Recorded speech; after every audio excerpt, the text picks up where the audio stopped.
Reforma benedictina crea, en poco tiempo, una amplia red de dependencias y filiaciones monásticas, llegando a ser uno de los monasterios más ricos, poderosos e influyentes de la cristiandad. La importancia y solidez jurídica y cultural de la orden benedictina ha llevado a algunos estudiosos a pensar en la existencia de un arte cluniacense, fruto de directivas unitarias y dotado de características propias, especialmente en el campo arquitectónico. Tal hipótesis no puede ser acogida de una manera absoluta, pues es probable que las particulares exigencias litúrgicas de la orden hayan hecho nacer la exigencia de buscar soluciones arquitectónicas nuevas, que, con el correr del tiempo, fueron reutilizadas y adaptadas a diferentes edificios. Es probable que las formas arquitectónicas de Cluny ejercieran una cierta influencia en las regiones limítrofes, pero dado el estado de los vestigios, ello puede ser verificado solo a nivel de plantas. Por lo general, se trata de una semejanza superficial, nacida de la exigencia litúrgica de crear espacios supletorios que permitiesen a todos los monjes celebrar la misa cotidiana. Las mismas simplificaciones y variantes se verifican en lo que respecta a la adopción de la Puerta Galilea, desde la cual, según las indicaciones de las consuetudines, partían las procesiones pascuales. Entre las iglesias que en diferente grado muestran señales de una dependencia de Cluny, se pueden mencionar la iglesia abacial de Romainmôtier, en Suiza, la iglesia de Nuestra Señora de la Charité-sur-Loire, San Salvador en Capodiponte y el monasterio de Santa María de Ripoll.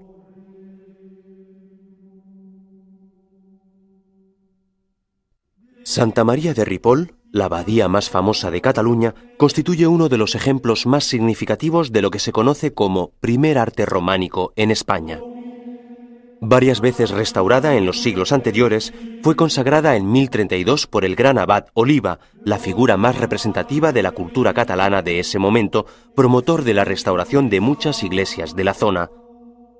La iglesia abacial está dividida en 5 naves y manifiesta la influencia de Cluny II en la compleja articulación de la parte del presbiterio, dotada de un amplio transepto saliente, 7 ábsides alineados y un cimborrio que se eleva sobre el crucero. El ábside central presenta una decoración más rica, con una cornisa de arquillos en el coronamiento. Tales elementos, unidos a la galería que corre en lo alto de los brazos del transepto y al cimborrio octogonal, dan testimonio de la influencia del románico lombardo incluso en tierras de España, gracias tal vez a artífices itinerantes. La influencia de las formas arquitectónicas y decorativas de Cluny es particularmente evidente en Borgoña, donde, sin embargo, el modelo aparece reducido y adaptado, como testimonia la general renuncia a la construcción del doble transepto.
Las primeras manifestaciones del románico en la península ibérica se produjeron en aquellos estados donde los cluniacenses estaban sustituyendo las viejas reglas monásticas e implantando la liturgia romana en detrimento del ritual hispano-godo.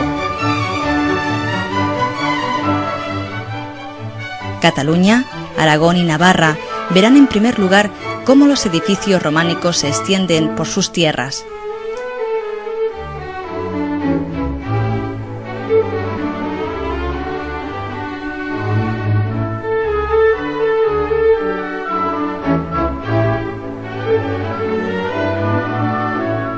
El vehículo que servirá para expandir el arte románico al resto del territorio peninsular será, sin duda, el Camino de Santiago, la vía que une los reinos hispanos entre sí y estos con Europa.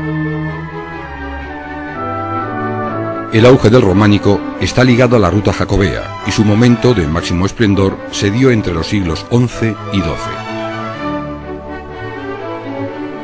Los peregrinos llevarán las nuevas ideas estéticas a estas tierras, donde se encuentran los centros neurálgicos del poder.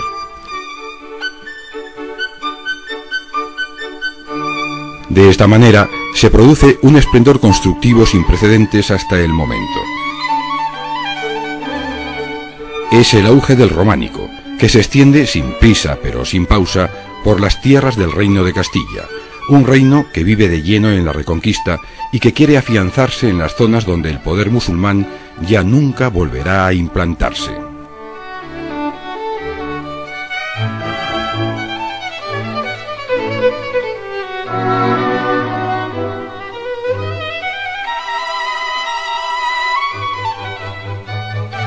Por impulso real, algunos monjes y obispos inician una absoluta renovación de las viejas reglas monásticas y de la liturgia hispanas, contribuyendo decisivamente en esta labor los monjes cluniacenses. Catedrales como las de Santiago, León y Burgos, o monasterios como Silos, Oña o Arlanza, son gobernados por los reformadores.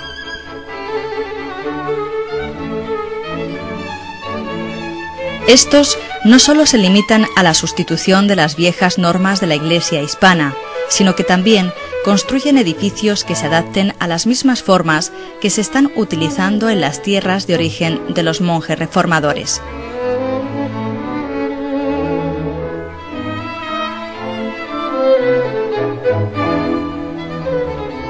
El desarrollo del románico en tierras del reino castellano-leonés tiene en la capital, León, uno de los centros principales de creación, la iglesia de San Isidoro. La iglesia adopta la forma de 3 naves y un acusado transepto de una nave, al que se abren 3 ábsides semicirculares. Mención especial merecen las 2 puertas monumentales, la del Cordero y la del Perdón. A los pies de la iglesia se construyó un recinto destinado a Panteón Real. El conjunto funerario se decora con las escenas que, pintadas al fresco, cubren la parte alta de los muros y de las bóvedas.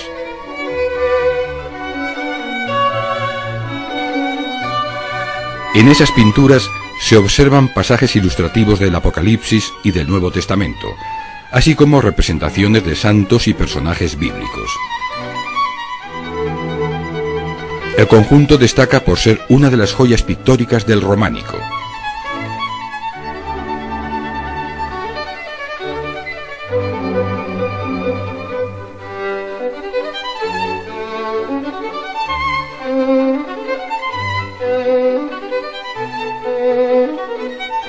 Otro de los hitos del románico castellano lo encontramos en la localidad palentina de Fromista. La iglesia de San Martín es un pequeño edificio basilical de 3 naves, con otros tantos ábsides de planta semicircular.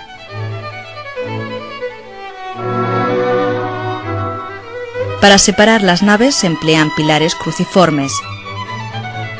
La importancia del espacio central del crucero se enfatiza con la disposición de un cimborrio octogonal apoyado en trompas, cubriéndose con una cúpula.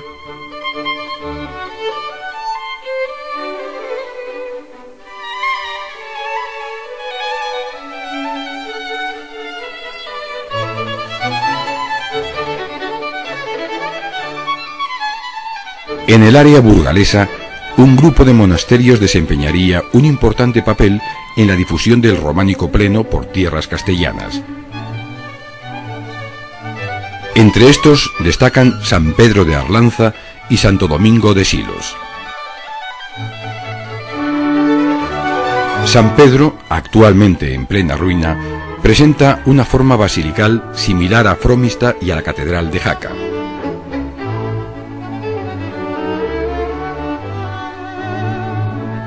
De Silos todavía existe el hermoso claustro, una de las joyas del románico europeo que, iniciado a finales del siglo XI, no se concluiría hasta el XIII.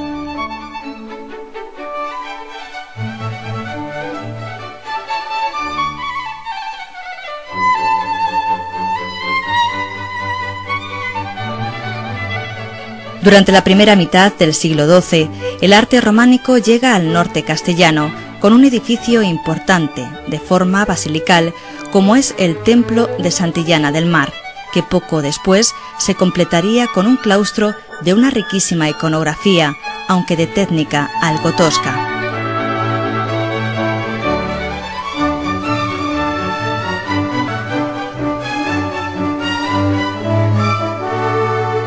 La ruta jacobea tiene su último hito artístico en la catedral dedicada al apóstol Santiago.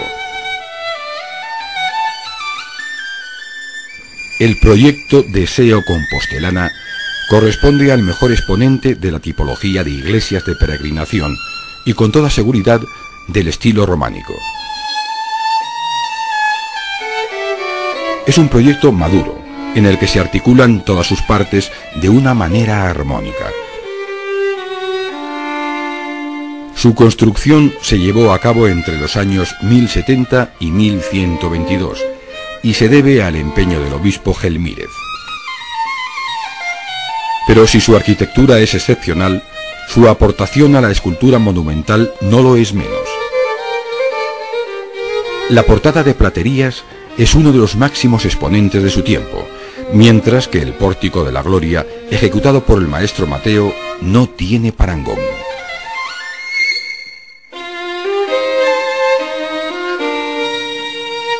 El arte románico continúa su proceso expansivo, como si de una mancha de aceite se tratase, por las tierras del centro de la península.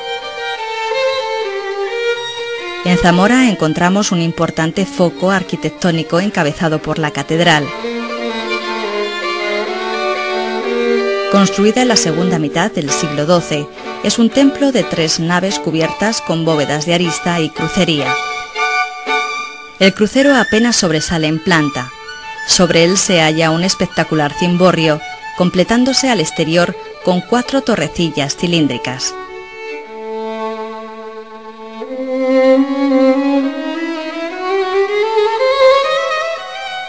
En tierras zamoranas, en la colegiata de la localidad de Toro, se alza majestuoso un cimborrio de similares características. Se trata de una construcción con doble linterna de clara influencia bizantina y en sintonía con el que cierra la Catedral Vieja de Salamanca.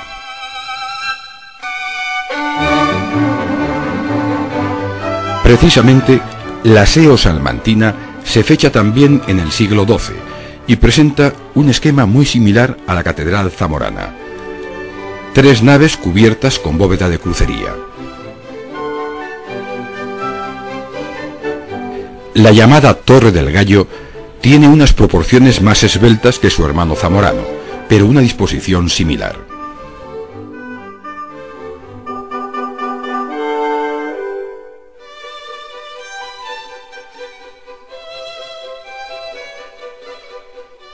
Uno de los grupos estilísticos más uniformes del románico hispano es el de Segovia. La característica que los unifica es la presencia de pórticos exteriores rodeando sus fachadas, de gran utilidad ante las inclemencias del tiempo y de indudable belleza gracias a los efectos de perspectiva.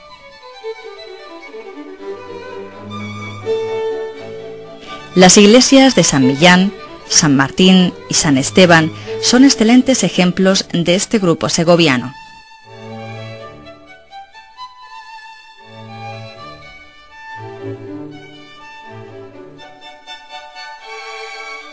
Las grandes empresas del románico en Ávila están encabezadas por las murallas. La edificación se lleva a cabo en los últimos años del siglo XI y fue su repoblador Raimundo de Borgoña, quien ordenó su construcción, ya que su principal objetivo sería repeler un posible ataque musulmán. La iglesia de San Vicente fue construida en el lugar donde sufrieron martirio el santo y sus hermanas.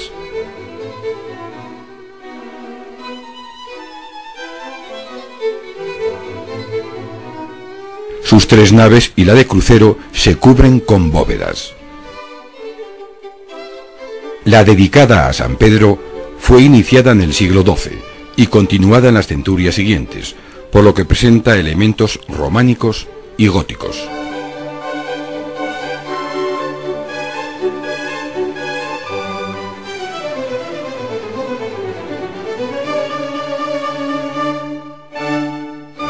En tierras sorianas encontramos una de las obras maestras de la escultura románica, la portada de la iglesia de Santo Domingo, auténtica Biblia en piedra que se conserva en excelente estado.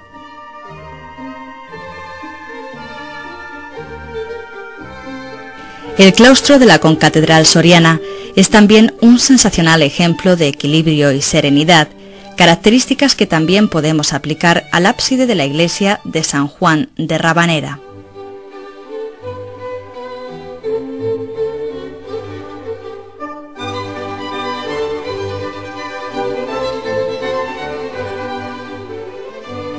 A medida que avanza la Reconquista hacia el sur, el románico continúa su proceso expansivo.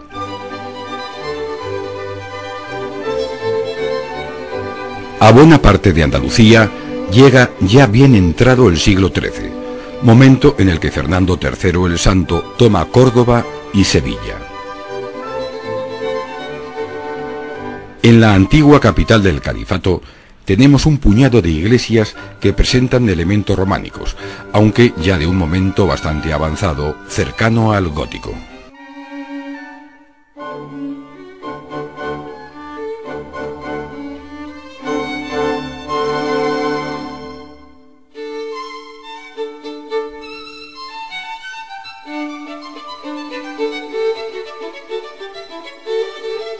Paulatinamente este nuevo estilo se abre paso con fuerza.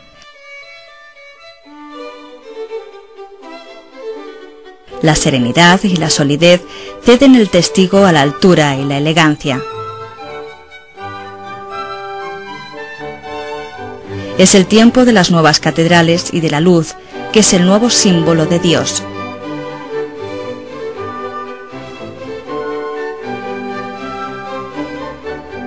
Pero esto ya es otra historia.